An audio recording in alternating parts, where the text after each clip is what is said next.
Alright, the League of Legends Still Here cinematic is definitely going places. That thing has been seen by way too many people, but that also makes sense. It's League, when they put out cinematics, the world has their eyes on it. Now, I did promise that I was going to be checking, or at least I was thinking about checking a video from Necrit, because he always makes a deconstruction of these things, and yes, it turns out that he actually has one. Now, this video might come just a little bit too late because one, because it's a Necrit video, I am wearing jammies. Yeah, it's a thing that he always does. And number two is the fact that people are just sick here. The weather decided to turn into freaking Froliot and everybody just got a cold. So if this video is a little late, you know why. That being said though, let us jump into the king of... I want to say neckbeard because... he calls himself that. But yeah, here's an explanation for the lore for Still Here. If you watched the new Still Here cinematic and you thought to yourself, that was cool, I still have no idea what happened, you would not be alone. Perhaps let me move the camera a little bit. And that's most likely because you don't know the ins and outs of League's lore, which I can assure you is totally normal. Most people are too lazy to read. And it just so happens to be that not only is Still Here our first League cinematic that is fully canon from the get-go, but also the cinematic is an absolute love letter to League's lore community. Because it is not only full of interesting details, but it is also overflowing with lore references. So no matter if you wonder why Kayle and Morgana look different, why Yasuo is old now, or if you don't even play League and you just saw a cool cinematic and you wanna learn about it, this video should help with that. So you see, I used to play Legend of Runeterra. I mean, occasionally I would tune in to see if there's like an update. That was mostly about that time that I started catching back on the League lore. Obviously, I was an old League player, but kind of took away from that. Yeah, didn't have the time to continue and also didn't quite feel like it. But yeah, it's always interesting to learn how they're expanding on this, and especially because they are working on a massive MMO, and with just the amount of lore the League has alone, they don't need much else to fill the blanks there. Like, I know last year I did react to one of his videos on the possible races that will be involved in the lore, and that was pretty nice. I still don't know how they are going to make that work, but hey, I'm all ears. Let's explain what exactly happened in League's newest cinematic, Still Here. Right at the beginning, you can hear a quote. "Tomorrow is a hope, never a promise," which came from Kindred, who are the twin deathly spirits, also known as the Lamb and the Wolf, who very simply put, in League's universe, represent death. They are sort of like the Grim Reaper. After which the cinematic starts with a cut into the Freljord. Okay, I understood the thing that many commented. Yes, I got a little bit confused because I couldn't quite remember which functions they served. Because, yes, Lamb is the one that gives you a kind death. It's quick, narrow to the chest or whatever, to the knees. Not in, man, I was thinking Ace Ventura, but yeah, we can also go with a Skyrim reference if you want to. Whereas Wolf is the one that chases people who run away from their deaths, which is why it is mostly the entity that fights against Tryndamere. Yet still, the Lamb also shoots arrows at him. So, how and why? Where, after a fierce battle shown by the number of soldiers scattered around, the barbarian king Tryndamere was finally brought to his knees. His enemies are most likely the Wintersclaw tribe. Because as you'll see, this entire scene happens in the present times. In the second shot, you can see that his very iconic helmet had fallen off. Yeah. You can actually see it here in the cinematic. After which, Tryndamere looks up at the brink of his strength, and he sees the faint silhouette of a figure with a bow. Yeah. Of course, this is referencing the Lamb, indicating that death had come for him. Though, as you'll see later, there is more than one twist to this. In the next scene, we actually travel to the past. Specifically, here we can see ancient Demacia, This was after Demacia was founded as a safe haven from magic, Oh. but before the nation became a haven for racists against magic. Since Yeah. Yeah. the way the way that our communist brother Silas has explained to us through his revolution. Oh, Jesus Christ. No, but seriously, it is so in Demacia. They have that anti-magic racism going on. Yeah, the lack of magic marble and a massive Galio was the thing that was missing. most of the really bad hatred was fueled by the conflict between Kael and Morgana, which would happen later. This also means that at this point, Demacia has not progressed that far with the research of Petricite, which is the pale Petricite, stone that yeah. can absorb magic. And as a result, if you look at the buildings here, you can see they do not resemble the white buildings just yet. Another thing Quite. to point out here is the sea of dead soldiers. At first sight, you might think that all of these are ancient Demacians who just got slaughtered by the Darkin demigod Aatrox. But that's not entirely the truth. Now, for the sake of simplicity, I am not going to explain what the Darkin are. Just know that they are corrupted, power-hungry demigods. Yeah. But we have to mention something for an important detail that happens later. The Darkin are demigods wielding blood magic who got banished inside their weapons. That's what's his name? The other part of that guy who is totally in love with a Kaylee. Come on, brain. Kane, yes. Rust is his other side, the cooler side. And in Aatrox's case, he was bound inside his greatsword. The body you can see here is actually the body of a mortal who picked up the weapon, after Say. which Aatrox transformed them and dominated To their his mind. vessel, You yeah. will see that this will get cool in just a moment. Anyway, next, as the scene cuts to Kael and Morgana. For only half a second, you can see that Morgana dropped a soldier. She almost disrespectfully threw him to the ground, which indicates that the soldier was not an ancient Demacian, but rather it was an enemy. So Aatrox didn't do all of this alone, which would make sense because Noxus. the Darkin, such as Aatrox, used to build their own warbands of mortals by either enslaving them or by turning them into worshippers who believed they were gods. Sure. This was especially common during the Great Darkin Wars, though this entire scene is happening after that. So I these see. barbaric marauders were just Aatrox's followers who attacked Demacia. After this, the scene shows us the early version of the Demacian armor. You can see they are yet to reach their glorious design with petricite steel. You can also Still, see some hints of that in cool. the armor scattered around the battlefield. And that's just as Kael and Morgana look up towards the sky where Aatrox is waiting. Now, of course, many of you may know that in-game, Kael has two swords. Yeah. And Morgana is the mage who roots you for the entire game. So how come Kael has one sword and Morgana has the other one? Well, Actually, yeah, it's not wrong there. Like both her Q and her ultimate do root. So there was a visual change to her looks. I did include the logging screen that the two of them have after the redesign. It's pretty cool looking. I had to look that up. But man, they are so dope. But yeah, we know the lore about her mom and stuff.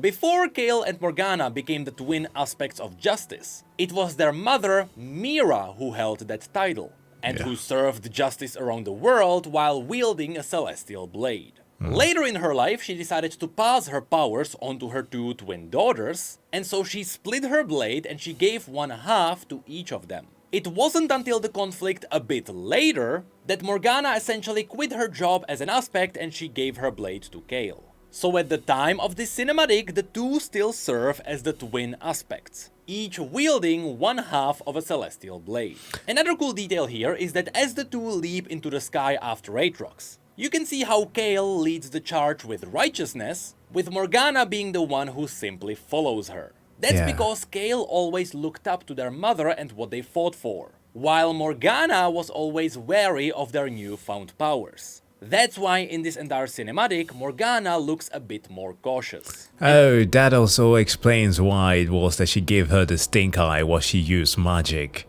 Of course, I didn't go so fast to thinking about that. But it makes perfect sense. It's yet one more thing that would cause such a big wedge between the two. And before Morgana flies off into the distance too, for the last time, we have some time to see just how tribal Demacia looked at one point. Though even during this time, you can see that some of the buildings already started shaping up. After which, of course, the battle of Aatrox and the twin aspects starts. Unfortunately, there is not much to mention here. It is just a cool fight of flying demigods. But eventually, Aatrox smacks both of them to the ground. Their side of the fight starts looking grim, and Aatrox quickly follows them down.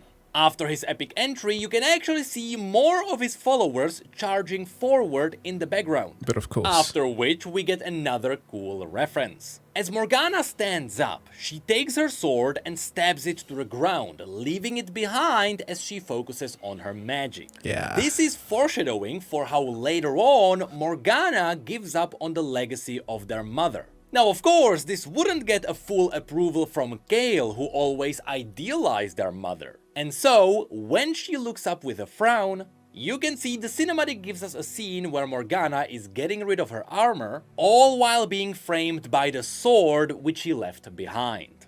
And then, of course, we get to see Morgana wield her dark magic. That's so cool. She almost got that.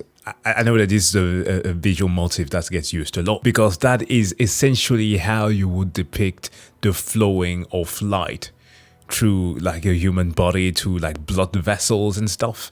But yeah, I love that visual that she has with her eyes, reminding me a lot of Sylvanas Windrunner, for example, in many of her showcases when she gets mad. Now, I say dark, but in reality it is celestial in origin. Yeah. Morgana is not evil or anything like that. In fact, she is far better at protecting the people of Demacia than Kayle. But that's a whole another story. And so she Collateral uses her damage. celestial chains to bind Aatrox to the ground, an obvious reference to her Q ability in the game, which is followed by Kayle picking up Morgana's sword. Again, this is not only a reference to what Kayle looks like in-game, but it is also a reference to the fact that later down in her story, she does actually claim Morgana's sword. And by doing that, she fully embraces their mother's legacy. This is also why, when Kayle walks by Morgana, she once again proves that she's the jerk and Morgana is the good one. Yep. When she gives her that disapproving look. It is not only directed at the fact that Morgana is using magic in Demacia. During those times, it was not ideal, but they were kinda forced into it. More than that, Kayle is simply disappointed by the fact that Morgana would dare to leave their mother's sword behind. Somebody left a comment in the previous video saying that all my homies hate Kayle. We do. Especially if she's doing that to only focus on her magic. That's the real point of this scene. Literally the only time where we would love Kayle was because of her ancient legendary skin. Everybody, original players would play it, and we had it until, I don't know if they eventually managed to make it so that new players could actually get hold of it. But yeah, we cherish that one thing. If it was but for one thing, that was the reason as to why you would play Kayle. After which, even though Morgana carried the crap out of this fight, using both blades, Kayle uses her passive ability from the game. Yeah. She calls upon the righteous flames and she burns Aatrox. The funny part here is that after this fight is over, Kayle has to kinda awkwardly walk back to Morgana and give her the blade back. Because again, this scene is not how Kayle claimed Morgana's sword. That happens later. Anyway, this is where the final awesome detail of the story happens. First of all, when the righteous flame burns Aatrox, for only a single second, you can see that Aatrox dropped his sword.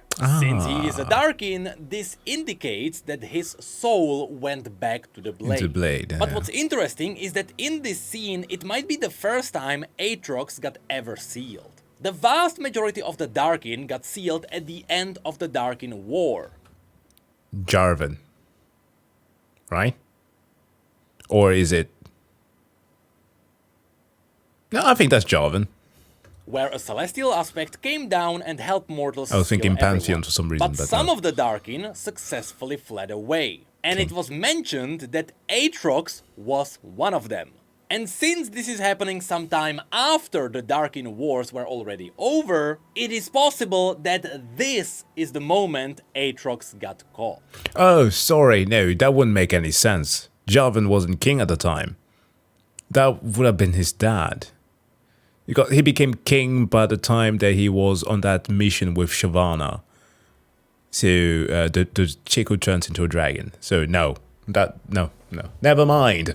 Because we know that he had to get sealed eventually. Because later he gets picked up by another soldier and he gets his entire story with Tryndamere and Pantheon. So this might be a lot more of a historical moment than most people might imagine. Anyway, even cooler than this are the last few frames from this scene. Once again, you can see a mysterious figure standing on one leg holding a bow, which is the iconic pose of the lamp, representing death. This one has some absolutely awesome implications. You see, the reason why Aatrox is extra evil and he is driven by slaughter is because he just wants to die. Yeah. He hates his corrupted form, he hates the blood magic binding him. But it just so happens to be that the Darkin are immortal. That's one of the crazy thing about it. Like, not all Darkin are like crazy for, not even like crazy for murder. The other one that is two dudes in one. Hold on, here's my cat.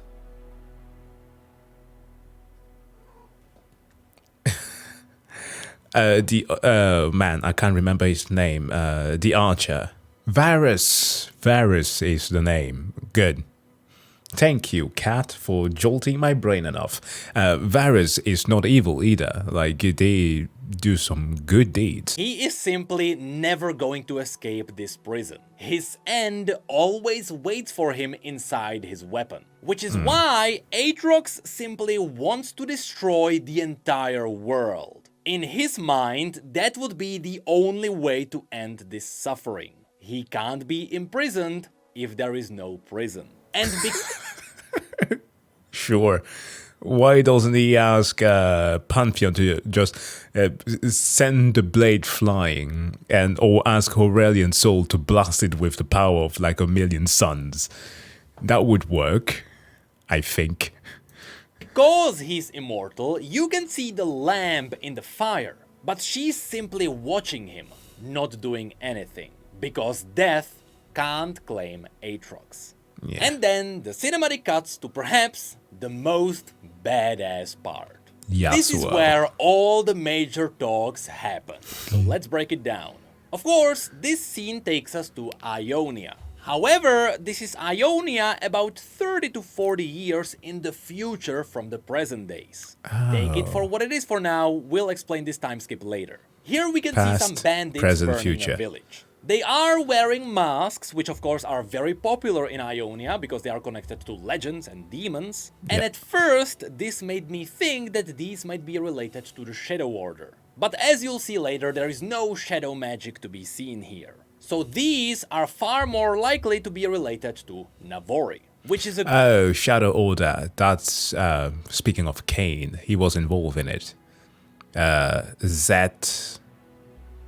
yeah, the organization that got murked by Jin just because he wanted to. Group of a little bit too patriotic Ionians, who are not afraid of attacking other Ionians if they don't share their views. That's also why you can see that they are attacking other Ionians here. And after this, a mysterious man with a staff draws a line in the dirt. This is a hypothetical line as well as a literal one. It simply tells them to not go any further. I love how this cinematic can tell us all of this without saying a word. A very common theme in this entire cinematic.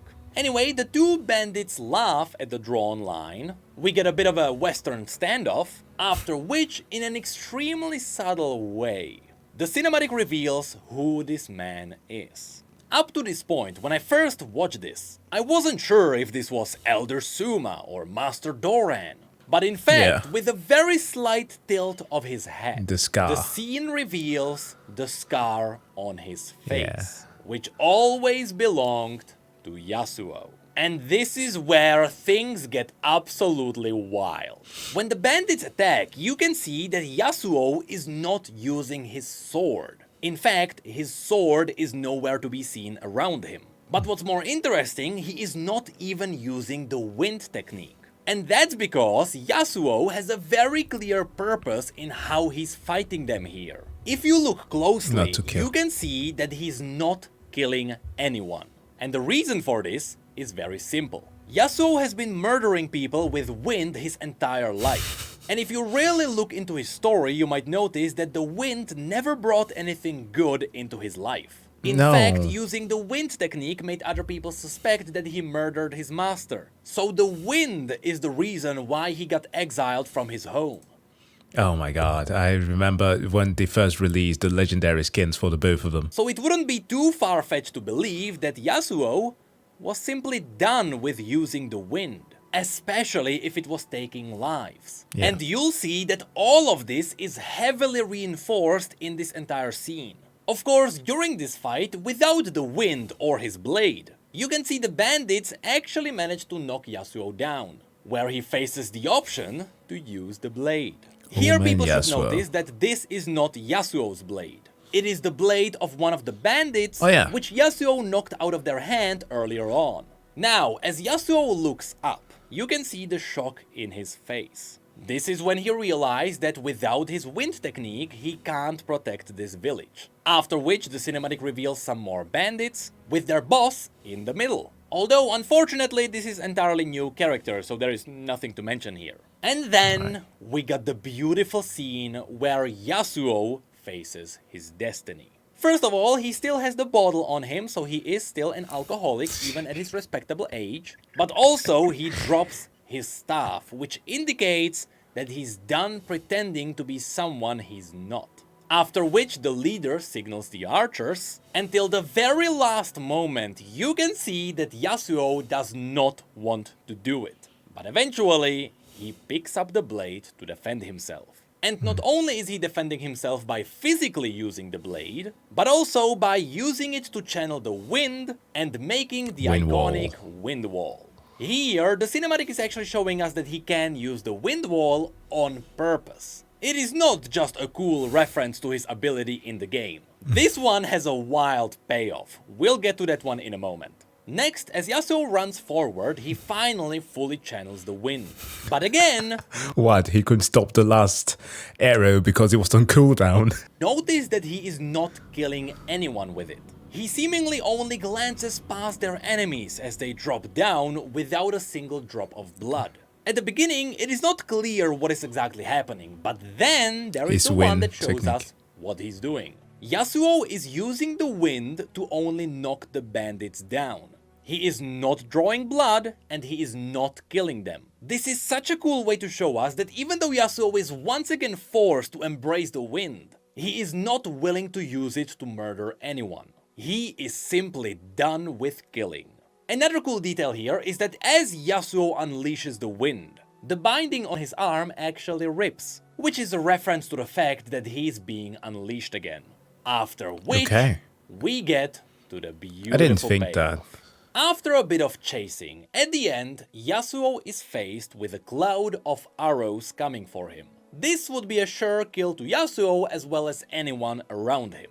So I suspect that he channeled the tornado to knock the leader away on purpose. Again, he is not drawing blood, so he And- pushed him away so he wouldn't get hit. Which leads us to the payoff itself. I see. As Yasuo looks up, he can see the cloud of arrows, which is something Yasuo has faced many times before. In fact, if you go back to the climb cinematic from 5 years ago, you'll see that in Ionia he was once again faced with the exact same scenario. And what did he do?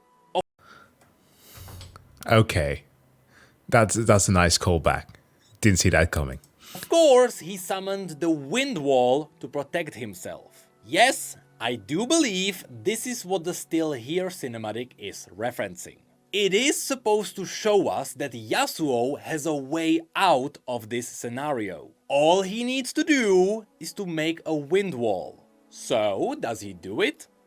No. It's on cooldown. We know that he can do it, because the cinematic purposefully showed it to us earlier on. But he still doesn't do it, and instead he willingly embraces his own end. Which is indicated by the eyes of the wolf, which you can see in the distance. As well as the arrow of death coming from Lamb herself. Interesting. I did not see the eyes. I did not spot those. That is so subtle, man. Because like you could confuse them by being like a little bit of the fire there floating around, but they are very distinct with the ears of the wolf obviously sticking out. Very nice. And of course, Wolf being the one after him because he was running away from his would-be destiny. Yasuo dies in this Or scene, fate. and it is perhaps the most badass death he could have asked for. Now, here we need to point out an interesting thing. After this cinematic came out, there was an article by .esports where they got to interview the creative directors of this cinematic. And here it was confirmed that this was a vision given to Yasuo by Kindred themselves. Also, if you go into the description of this cinematic, you'll see that this is a possible future. Which makes... Wait, what? So it's canon. So who the hell is messing around? Zillion? Old man Clockworks? made many people think that this is a what-if scenario. It is not Yasuo's real death, and it is just what could happen if Yasuo goes down a certain path. Well, I propose this is real. And Riot just chickened out. And they wanted to have the doors open just in case they want to do something else in the future.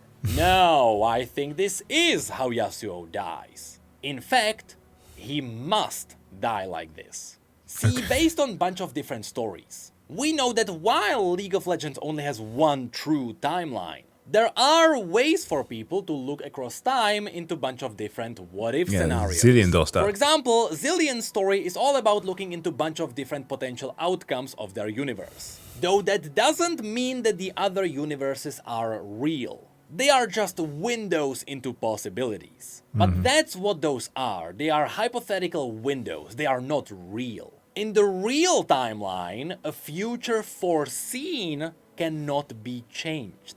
This was always heavily implied with Olaf. That's right, Olaf is a Freljordian warrior who got a prophecy from a shaman. A prophecy that one day he's gonna die of old age in his bed. Of course, Olaf refused to believe in that. He was certain he would die a glorious death in battle. Fuck no. If you remember the Cole cinematic with freaking icebergs falling on his back.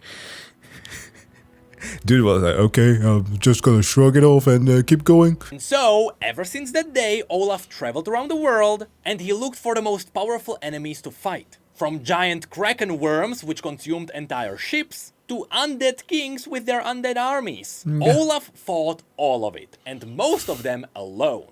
And he always survived. Because every time he got close to death, a mysterious frenzy took over his body and he came out victorious. Okay, connection between him and Tryndamere. Now, Tryndamere, obviously the brain that struck him was that of Aatrox, which gave him his immortality. That all makes sense.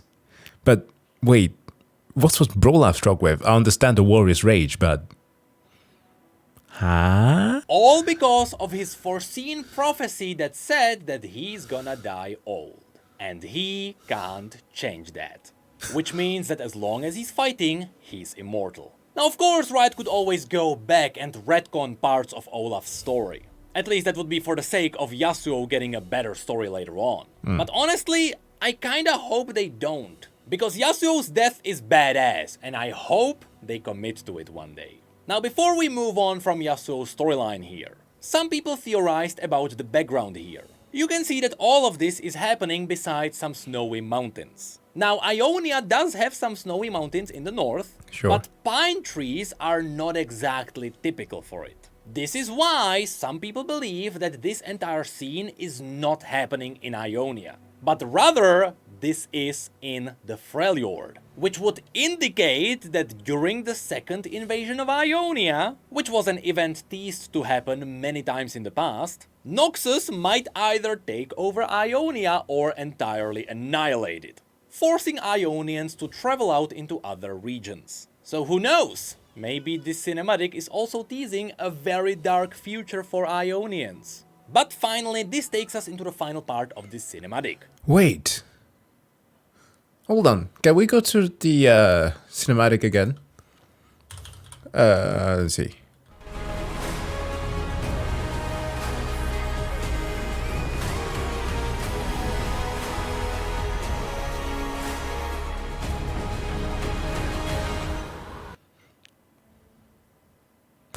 I mean, we know what happens here, right?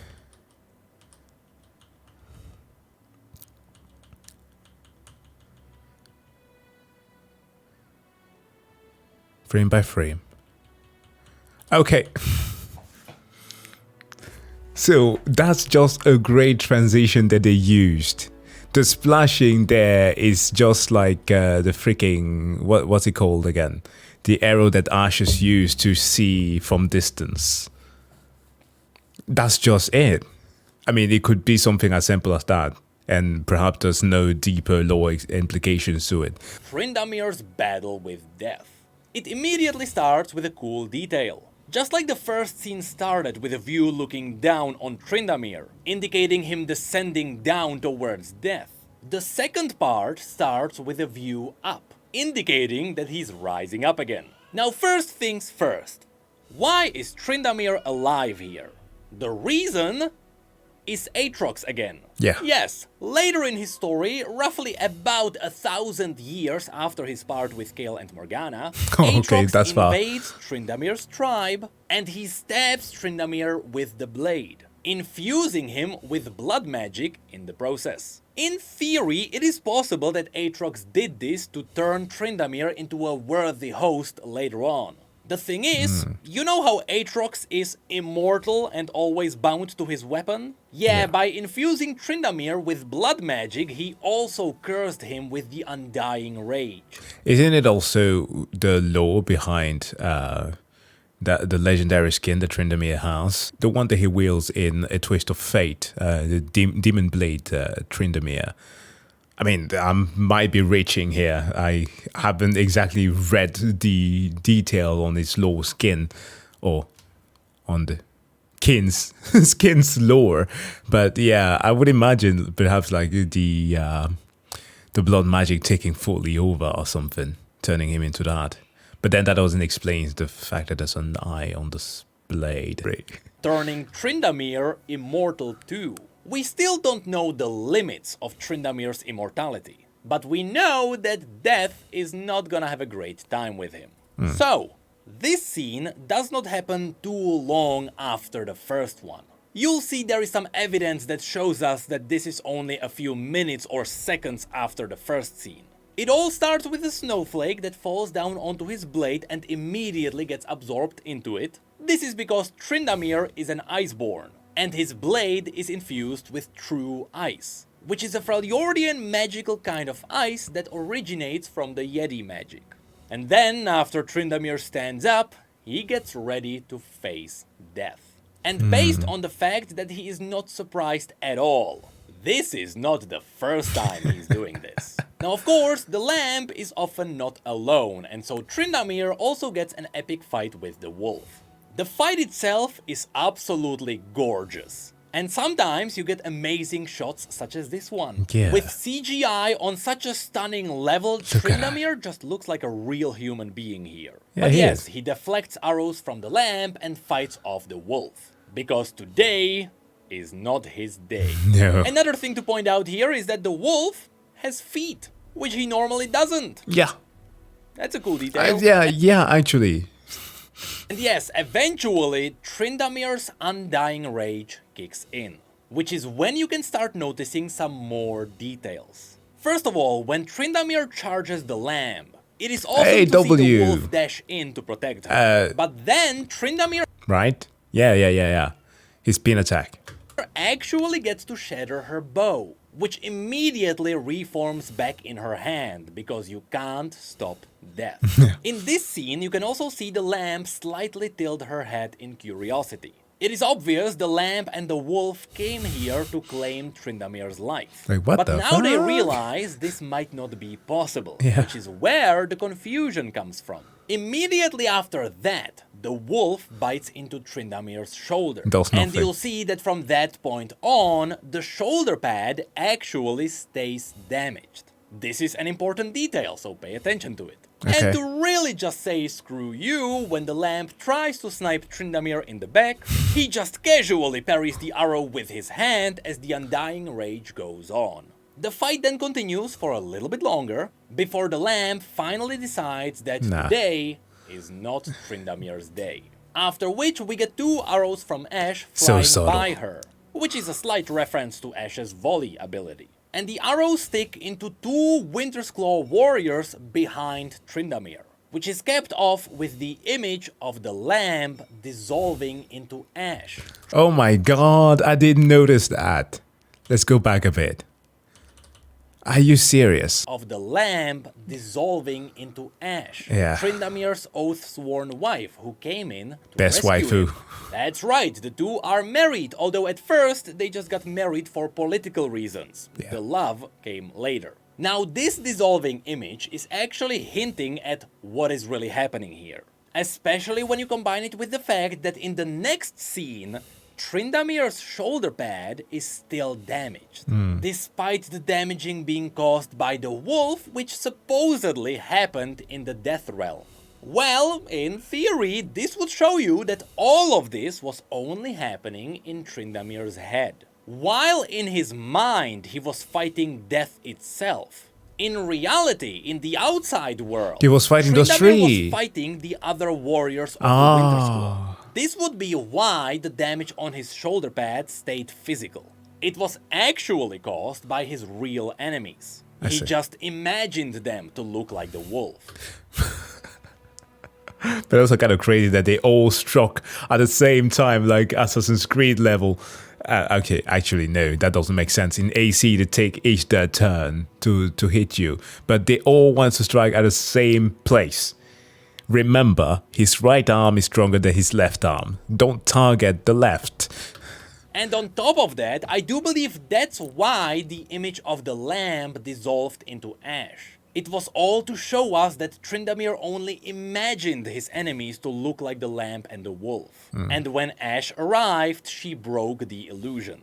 To really confirm that this is what happened, you can go back to the very beginning of this cinematic for another detail. When Tryndamere was laying there at the brink of death, when he looked into the distance, despite many people believing that this was the lamb, now we know this was more likely just Ashe, and she was only seconds away from him. The thing is, in that scene, Tryndamere was surrounded by 6 other warriors. But when Ashe arrived, she only killed 2 of them, despite the field already being clean. The cinematic specifically zooms out to show us that everyone's dead. Which means that Tryndamere did kill the rest of the warriors while in his undying rage.